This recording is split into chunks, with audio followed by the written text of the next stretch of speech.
Alors Julia, une petite revue de presse à présent sur Internet où on parle beaucoup de casting. Oui. Ça peut m'intéresser. Les castings de films font le buzz en ce moment.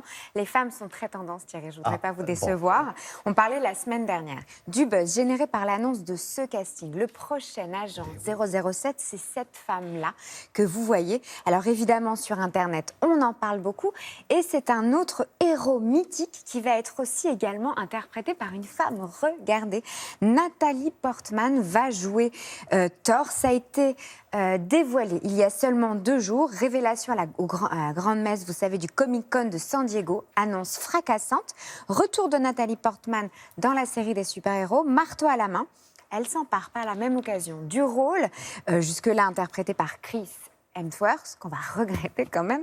Mais elle parvient en fait à soulever ce marteau que personne ne réussit à soulever et elle découvre par la même occasion les pouvoirs du super-héros Thor. Donc, regardez, ça a été annoncé par les studios Marvel. Et donc, ce sera au cinéma en novembre 2021. Autre casting dont on parle beaucoup, c'est le rôle d'Austin Butler qui va jouer Elvis Presley dans le biopic de Baz Luhrmann, un film sur le chanteur avec l'histoire, avec son manager qui sera interprété par Tom Hanks. Et on en parle également beaucoup. Encore des castings, regardez la ressemblance entre les deux, là, assez étonnante. Encore un casting dont on parle beaucoup, c'est les acteurs qui vont incarner Joe Starr et Cool Shen dans le prochain biopic sur NTM. Regardez, il s'appelle Sander Funtek et Théo Christine. L'histoire ne dit pas ce que les deux rappeurs français pensent de ce casting. En tout cas, voilà leur visage. À gauche, évidemment, Théo Christine qui interprétera Joe Starr et à droite, celui qui interprétera Cool Shen. Rien pour moi. Non. Et du coup, non. Non. Je regarde, Bon. je me tiens informée, je vous dis ça très vite.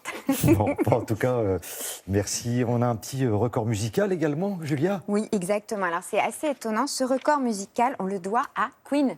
Ah oui. Bohemian Rhapsody. Pourquoi? Alors j'aurais bien voulu vous faire écouter Ça, quelques c'est énorme, notes, mais la énorme. vidéo se charge mal. En fait, le record, c'est la plus ancienne chanson qui a dépassé le milliard sur YouTube. Alors vous allez me dire des chansons qui dépassent le milliard. Il y en a plusieurs maintenant, mais celle-ci, c'est la plus ancienne. Je rappelle qu'elle date de 75. Le groupe Queen, évidemment, ballade, opéra rock. Cette chanson, elle est mythique et elle vient de dépasser un record. C'est Bohemian Rhapsody, hein, c'est ça. Exactement. Je vous l'ai pas dit? Je l'avais pas dit? Et voilà. Et c'est pour D'accord. ça. Oui, mais c'est pas grave. Moi, je trouve peut que le c'est redire. toujours bien de Ouais. faut le répéter. Oui, Voilà. oui, oui. Vous oui. savez comment il faut répéter. Voilà, répéter, voilà.